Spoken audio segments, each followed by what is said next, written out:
আমরা প্রায়ই ভাবি টাকা থাকলেই বুঝি জীবনে সবকিছু পাওয়া যায়, কিন্তু কখনো কি ভেবে দেখেছেন যদি শরীরটাই ভালো না থাকে তাহলে সেই টাকা দিয়ে সত্যিকার সুখ কি কেনা যায়? উত্তরটা একটাই, না।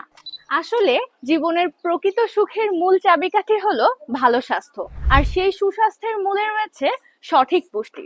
সুস্থ থাকতে হলে শরীরকে দিতে হবে প্রয়োজনীয় ভিটামিন, খনিজ, প্রোটিন ও প্রাকৃতিক উপাদান, যা শরীরের ভেতর থেকে গঠন মজবুত করে। ঠিক এই বিষয়টিকে গুরুত্ব দিয়ে মায়াবতী ব্র্যান্ড গত 5 বছর ধরে আস্থা ও ভালোবাসার সাথে বাজারে এনেছে ডেইলি নিউট্রিশন প্লাস। এতে রয়েছে দেশি বিদেশি 35টি প্রাকৃতিক উপাদান, যা কোনো পার্শ্ব প্রতিক্রিয়া ছাড়াই ওজন বাড়াতে সহায়তা করবে, খাবারের অরুচি দূর করবে, পরিমিত ঘুমে সহায়তা করবে এবং দেহের সৌন্দর্য বৃদ্ধি করবে। হাজার হাজার সন্তুষ্ট গ্রাহক ইতিমধ্যেই তাদের রিভিউ দিয়েছেন। তাই 35% ডিসকাউন্টে অর্ডার করতে এখনই ইনবক্স করুন অথবা কল করুন স্ক্রিনে দেখানো নাম্বারে। ডেইলি নিউট্রিশন প্লাস, সুস্থ জীবনের প্রথম ধাপ।